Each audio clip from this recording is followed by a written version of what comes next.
Tonight, I am going to be talking about Chapter 6 of Interconnected by Galwan Karmapa. This chapter is titled Opening Heart and Mind. To begin with, we don't protect ourselves from the suffering of the world by hardening our heart. And this seems to go against what people commonly think, that we've got to harden our hearts because there's just so much pain out there that we can't handle it. Karmapa says that we damage our own inner resources resources that we need to benefit ourselves and benefit others when we harden our heart, that we have to keep an open heart. Now, this book came from teachings that were given. Well, I know the book came out in 2017 and the teachings were given before that. So it could be 8 to 9 years ago that these teachings were given. And quite honestly, I think that what would have been considered outrageous even 7, 8 years ago, it now is almost commonplace, whether it be war or what is permissible to say publicly or what is permissible for public figures to say and do. So we really have to keep our hearts and our minds open. We have to avoid shutting down, to closing our hearts.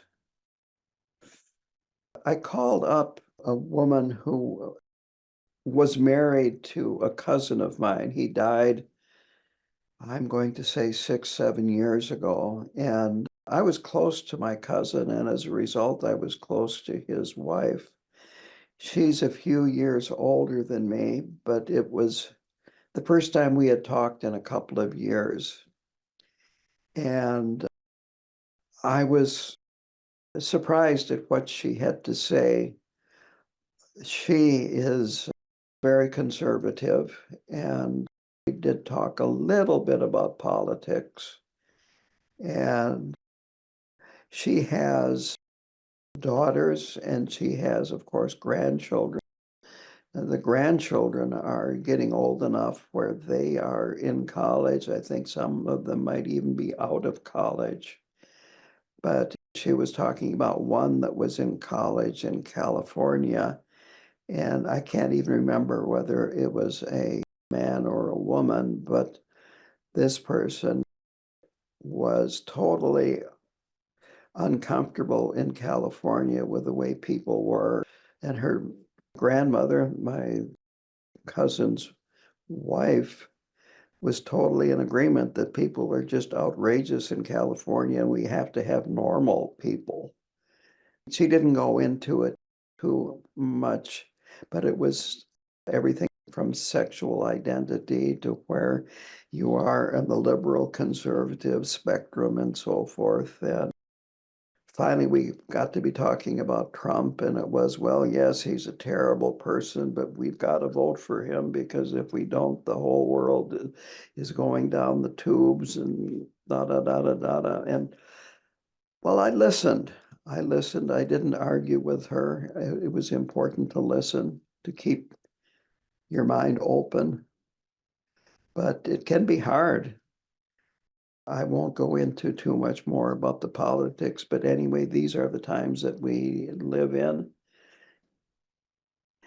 To quote Karmapa here, every effort to extend ourselves to others with a heart and mind open is worthwhile because it helps us develop qualities that are immense value in life.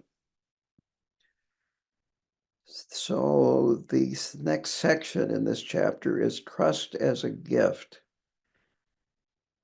Some of the biggest challenges that we have to keeping our heart and mind open is when people hurt us or when we think they might be acting against our interests. if we give them the opportunity. Karmapa says that he has the same problem with people around him, and that other people come to him and they're looking for something.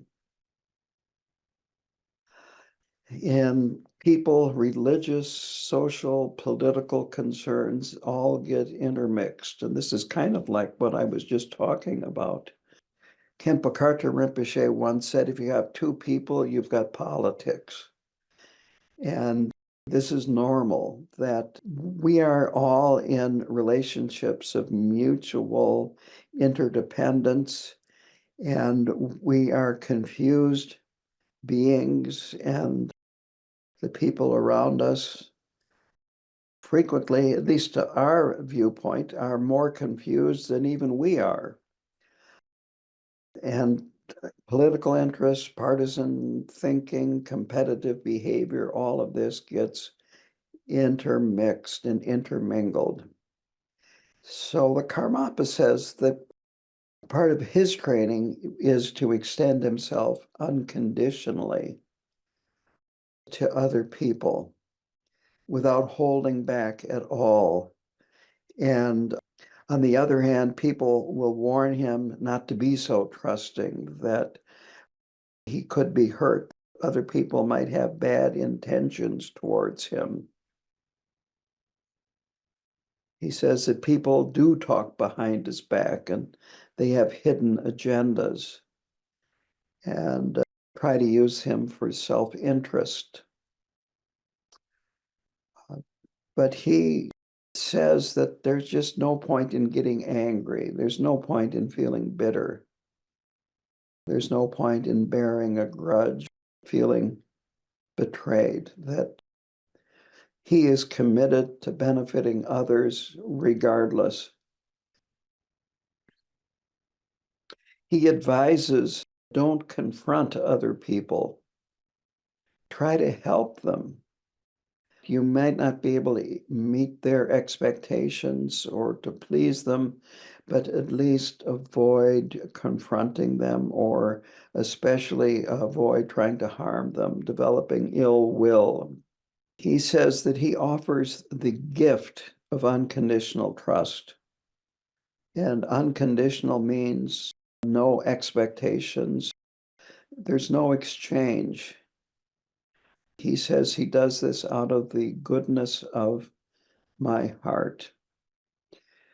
Quote, to trust means that you will show them whatever purity you have. If they present you with something dirty, since you do not want it, you do not need to take it on. And this reminds me of a story I heard many, many years ago about the Buddha. An angry student came to the Buddha and told him why he was angry and what had happened. And the Buddha just listened and listened. And finally, the angry student said, well, aren't you going to do anything about it? And the Buddha said, well, if you give me a gift and I refuse it, whose is it? And the student said, I guess it's mine. And the Buddha just kind of nodded in agreement. And that's what's being talked about here. We don't have to accept what people give us.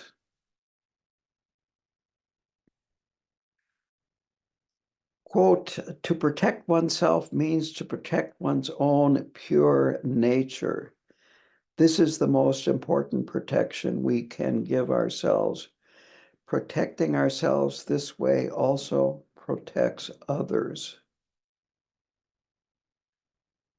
So we want to maintain an open heart, an open mind, this unconditional acceptance of others.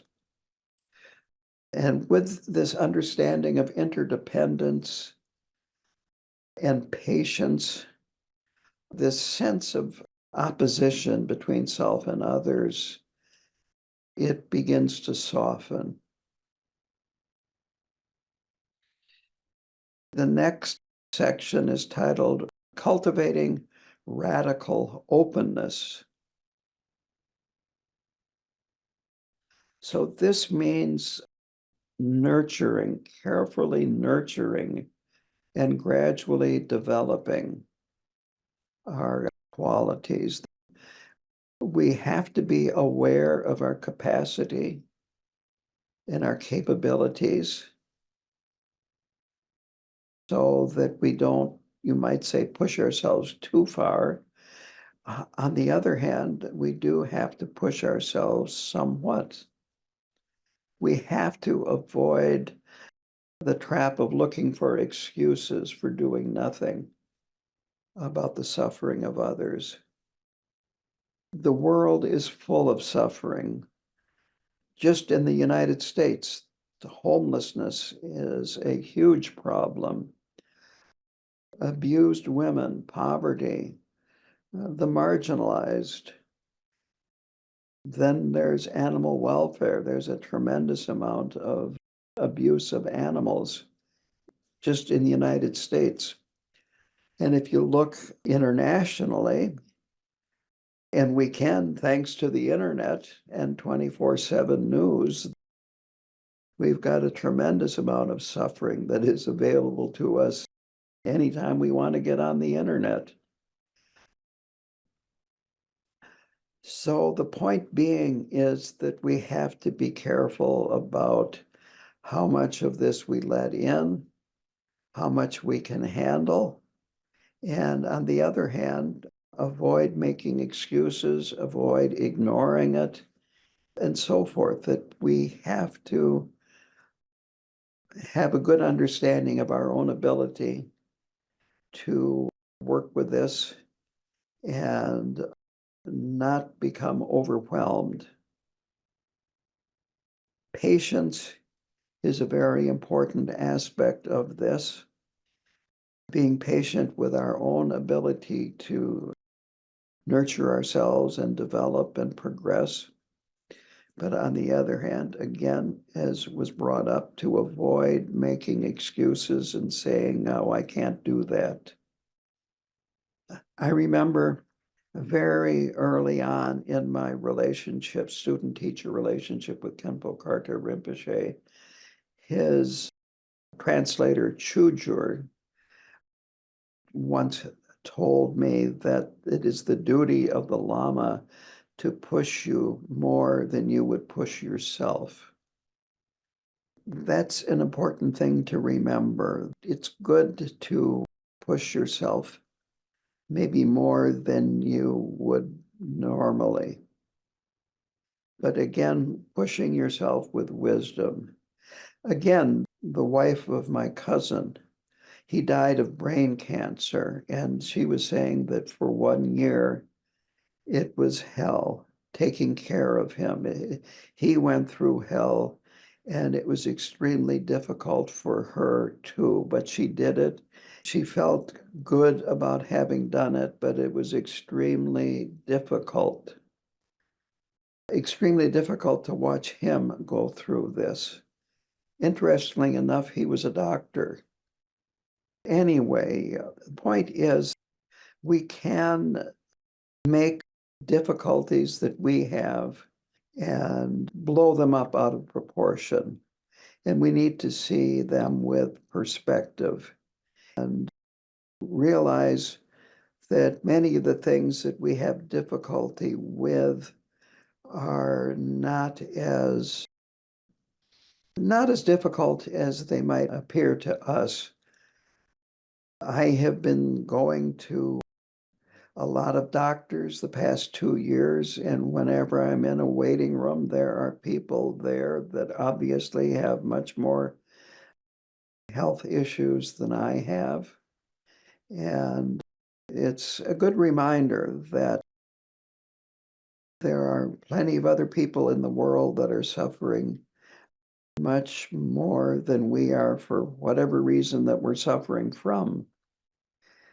Well, I don't get to go into intensive care units. I don't see people that really in a bad state of affairs health-wise when I'm at clinics. And quite honestly, where I live, there aren't homeless people because I live out in the country. There's so much that I really don't see. So it's important to get some perspective about the sorts of problems that we have and the problems that other people have. He talks about building towards a universal sense of compassion and responsibility, which means that we are looking at long-term goals rather than short-term goals. What ordinarily human beings do is we're looking towards, let's just say, what's going to happen tomorrow or next week or next month rather than 5 years down the line, 10 years down the line, and so forth. That these long-term goals and so forth are much more important. Quote, we must ensure that we never end up looking for excuses to do nothing about others' suffering. We have to avoid apathy. The next section is universal and unconditional. And he's talking about compassion, how to continue to develop this unconditional, universal compassion. And of course, the simple answer is gradually, little by little. Some people need to begin with pets, with animals, that it's difficult to develop this with people. So we can start with pets and work up to people from that. It's important to, when working with people, to realize that everyone wants to be free of suffering and wants to be happy. And actually, animals are the same way. It's sometimes easier to see that in a dog than it is in a person. If you've ever had a dog, they frequently let you know when they're happy and they will let you know when they're hungry. Cats even more so, I think. They're not the least bit shy about telling you that, hey, I'm hungry right now. I know my favorite dog, he would get this look on his face when he was hungry, and the look would be like, I haven't eaten in a month. And he would just stare at you, and he let you know when he was hungry. But on the other hand, he also let you know when he loved you. If you were standing and you had your hand down at your hip, there pretty soon would be a nose. So anyway, we need to understand this. With our compassion, we can't leave anyone out, that this is the direction we're going in. Putting up walls are just imaginary projections that we come to recognize that we have this connection with everybody. We have this in common, that everybody wants to be free of suffering. Everybody wants to be happy. And to go along with that, that our egocentric world is very limited and not accurate. And what this means is this world where we think that we are different and separate from everybody else, and probably a little more important than everybody else in some way or another, maybe really important than everybody else. Quote, when we recognize how thoroughly we are shaped by our connections to countless others, we can come to know and feel that others truly are part of us and that we are part of them. If we really look at this, now, this is something that I think about, that roads, well, we haven't had much snow here this winter, But most winters, there's a lot of snow plowing that happens, and it's people that plow the snow with machinery, and it's people that my taxes pay to plow the snow. And I like roads that have the snow plowed off of them and some sand on the slippery places and so forth. And these people then are supported by people like me that pay taxes. And then in the spring, the roads have all been broken up by frost heave and the snow plows and everything. And then they go to work repairing the roads. And this allows me to drive around without too many bumps and avoid what they have over in like India and Nepal in roads. I have made the pun of the roads in Nepal are appalling. They are in such poor repair. Anyway, if you look at anything in your life, that it is there because of the work that other people have done, and that we have this relationship with the rest of the world. So we need to extend compassion to all beings without excluding others, even people that we might have very strong aversion to. Again, it needs to be universal and unconditional. This is the way a bodhisattva is, and this is who we want to be like a bodhisattva. So this goal is noble, it's worth cultivating. And he says, even if we never manage to fulfill it. The next section is a brave heart. Compassion, this is a quote here, compassion implies the feeling that I will do what is needed to free those afflicted by suffering from their problems. This is an important point here. We have to have this determination. We have to have this strong aspiration, and it takes courage. Courage is an important component of this.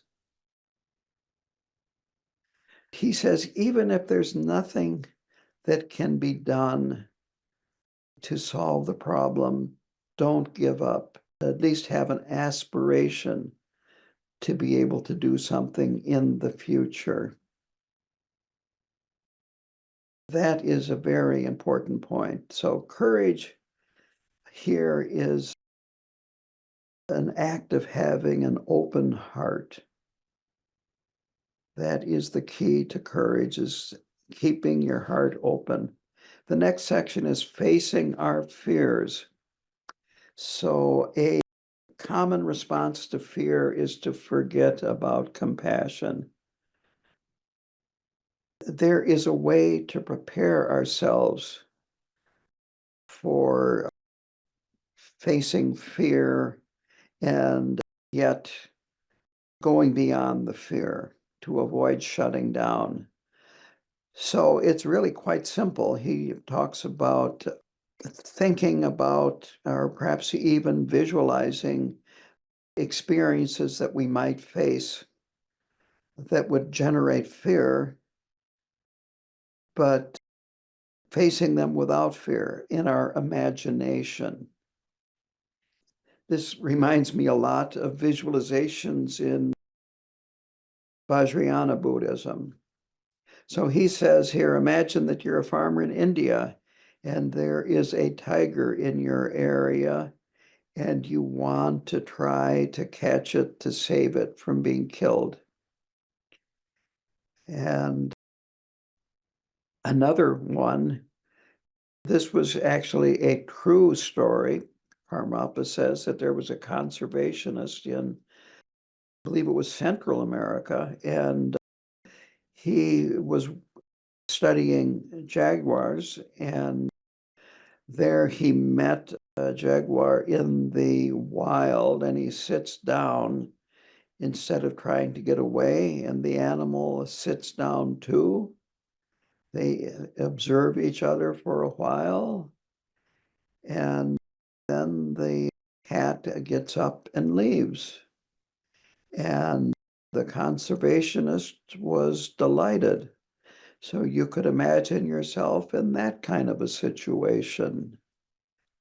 Between the last talk that I gave and this talk, I saw an article about how in this one area of northern New York State, a group of Proud Boys showed up in town and started marching through town with megaphones and signs and so forth. And in case you don't know who Proud Boys are, they are extremely conservative. They are looking for a fight and have a very violent rhetoric.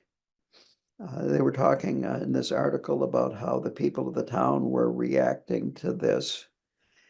And so you could imagine what would happen if you were confronted by a group of Proud Boys marching by your house or in your town. Would you be able to avoid getting angry? Would you be able to, in some way or another,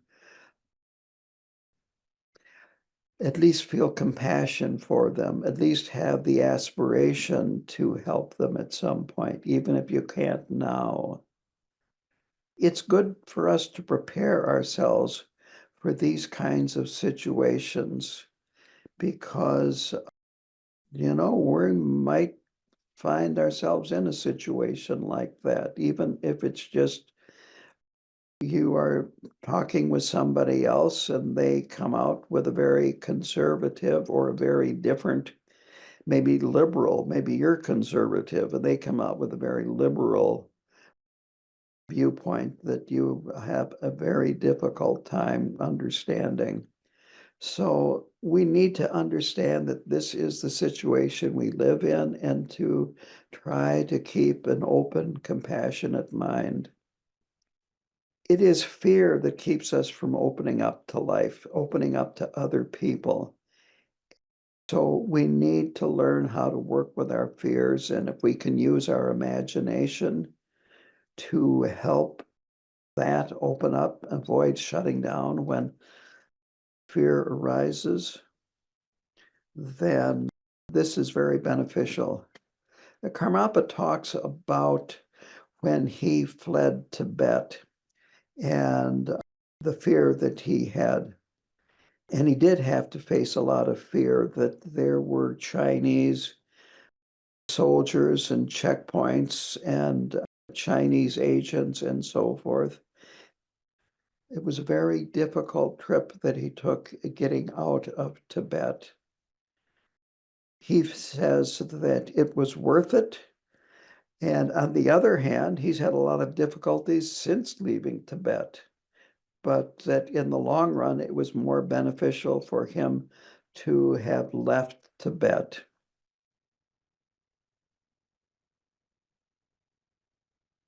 Quote, "It is of far greater advantage to face our fear of the unknown and to venture outside of our comfort zone." I think that's an especially powerful quote. The next section is from results to causes. So growth doesn't need to be outer change. It's inner change that's more important. Altering our way of seeing situations, focusing on the causes rather than the results of the causes. Quote, "When we are fully aware of interdependence, we know that we can create the results we want to by identifying and then creating the causes and conditions that bring about these results." He uses the phrase being conscious agent of change. This is very Buddhist, and that is that all problems can be broken down into parts and examined in terms of a causal basis of analysis. Karmapa says this is like a doctor treating the disease rather than the symptoms. And he talks about global warming, and it appears overwhelming. It's immense. And there's a lot of fear that arises when this subject comes up. A lot of blame and finger pointing. And if we look at it closely, we can break it down into parts. And human activities are some of the causes of global warming. On the other hand, when enough causes and conditions have changed, then the outcome changes. He breaks it down into three parts here, or three stages. First of all, gather knowledge about the problem. We want to be informed about the problem. The second is to increase our emotional engagement with what we're learning. It's not just facts. He gives the example of seeing a brook that has diminished flow. There's less water flowing through it. He talks about carrying water in a bucket to a garden instead of using a hose. For me, this winter, all you have to do is look outside. It's been a very mild winter. There's less than 2 inches of snow on the ground. It was above freezing today. And the prediction is the next few days are going to be above freezing. This is very unusual for where I live. So observe and put that together with what you have learned and develop this, you might say, emotional engagement. Those are his words, emotional engagement. The third part is through number one and number two, the facts, and then emotional engagement, your actions will flow more naturally. So to sum this up, some problems are complex and difficult. Others are simpler to solve than first thought.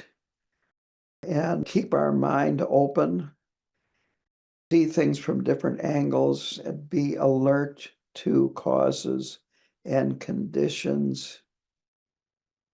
Identify the contributing conditions that can be changed, and finally act. The next section is focusing on motivation. The world is full of diversities of culture, assumptions, expectations. We have to keep an open mind to diversity. We must be able to value and respect that diversity, not just pay it lip service, but actual genuine respect. Quality doesn't mean the same. He talked about this in an earlier chapter. Being closed-minded is a problem, whether it's you or the other, and that we have to include others who are different from us in our care and concern. And he uses the example of vegetarianism. He says that he became a vegetarian soon after coming to India, and that his motivation was to reduce the suffering of animals. And Tibetans traditionally their diet was meat, meat, meat. It had to be that way because of the climate, that at the altitude and the climate of Tibet, that it was meat, dairy, and then the main grain was barley. And they didn't grow a lot of other things than that.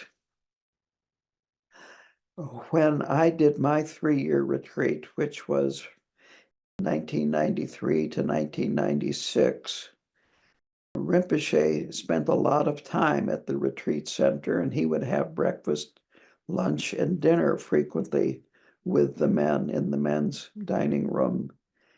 And one thing that stuck out with me was that the cook would fix oatmeal for breakfast, and Rinpoche would be done with breakfast, and his oatmeal would not be touched. There wouldn't even be a spoonful taken out of it. And one day, the cook put meat in the oatmeal, and Rinpoche just about licked the bowl.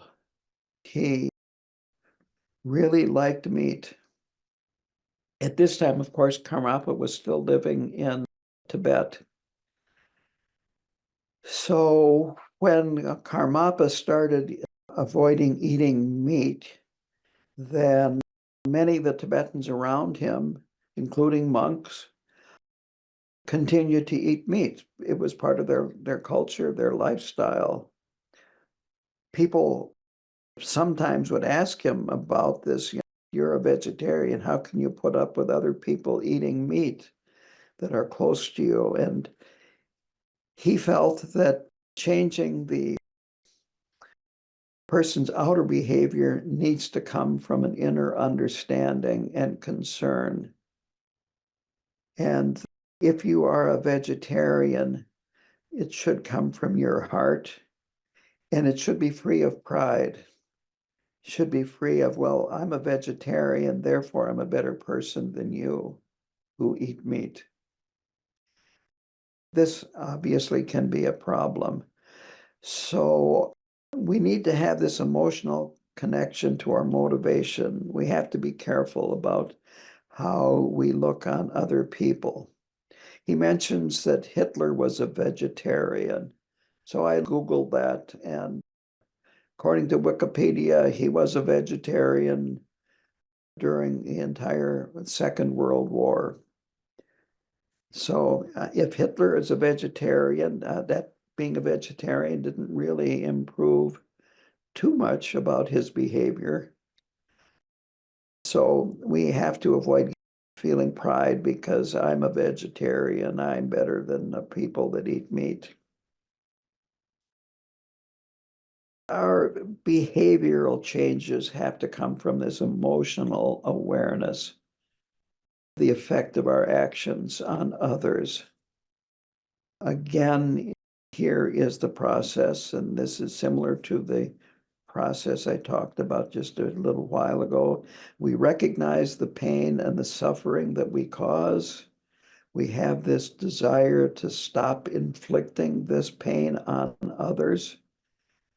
We give up meat. And we avoid making others feel inferior.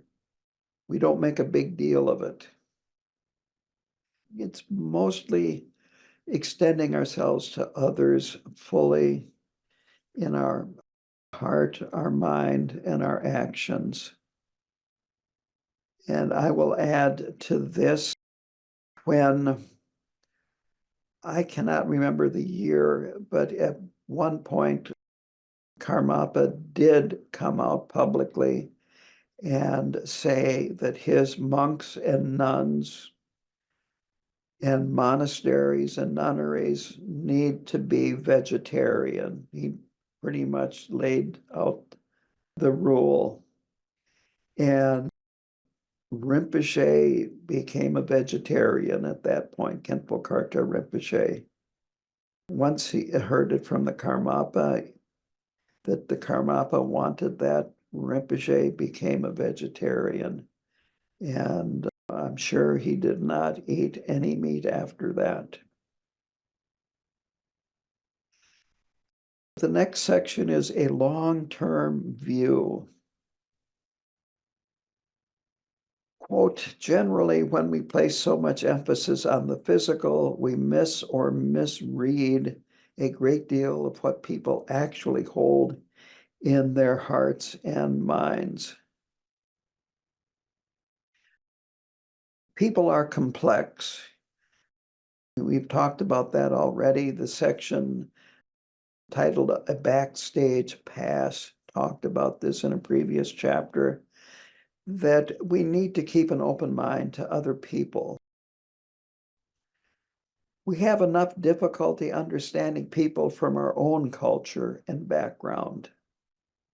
And the cultural differences are huge. What comes to my mind is I once led a funeral for a Chinese family in the Twin Cities. And I had never attended a Chinese funeral before. Now, I have attended plenty of Midwestern funerals. And the funeral that I led for the Chinese was in Tibetan. I chanted Amitabha, I believe. And what surprised me, and I'm saying this, surprised is a kind of inadequate word to express my response. As soon as the first syllable came out of my mouth, the people in the room burst out wailing, wailing, moaning, and so forth. And it persisted throughout the entire chanting. And of course, in the Midwest, during a funeral, you might have someone sniff a little bit, but that would be about it. So a tremendous difference in a Chinese funeral and a Midwestern funeral. The Chinese culture is that you send out a person that has died by outer shows of grief and crying and wailing. The more you do, the better it is for the deceased. I once saw an article on the BBC about a woman in Taiwan that she was hired to go to funerals and encourage people to cry and wail, kind of the equivalent of a cheerleader, that she would engage the people and encourage them to wail and cry and so forth. And then after all of that, then she would perhaps lead them in singing and doing other sorts of celebration. But she was very popular, and there were a lot of other people that would do the same thing, that it was a kind of like a wedding planner. She would help people send off their loved ones with all of this outer signs of grief. The point being that cultural differences are huge, and it's easy to misunderstand what a person from another culture has in their heart from their outer actions. Karmapa uses the example of parenting, and that Tibetan versus Western parenting styles. To the Tibetans, Western parents are tremendously generous, kind, and they give their kids lots of freedom. They give them whatever they want almost. And the Tibetans feel that it's important for the child to understand they can't have everything that they want. And they try to train them to spend less time trying to get more. Western families hug and kiss and say, I love you, and Tibetans don't. And here's a personal story that I was married to a Japanese American woman, and I think it was the first time I met my mother-in-law. I gave her a hug, And she just was stone cold and said, Japanese don't hug. Just about like that. I got the point that there were other ways to show your appreciation and love. So the point is, cultures have so many different ways of expressing things, and it's difficult to really understand them rather than misunderstand them. With Westerners, he talks about parenting again.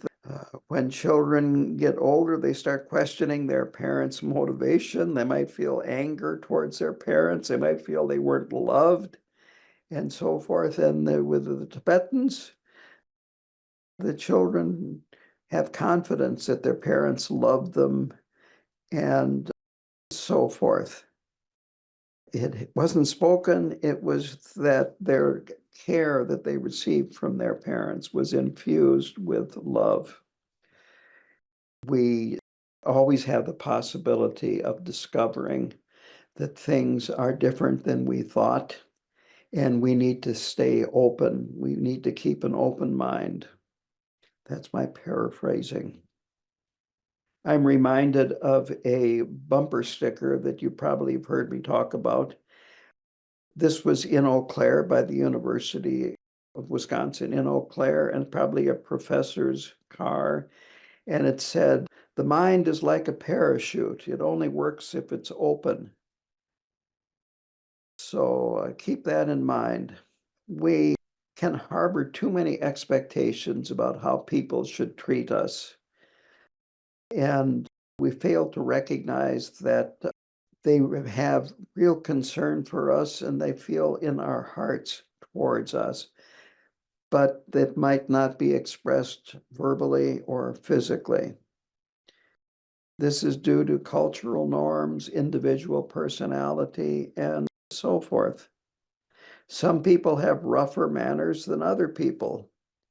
Some people find it hard to express their emotions, regardless of cultural differences. Some people fear that they're going to be seen as vulnerable if they open up. There are many, many different reasons why others might feel cold to us.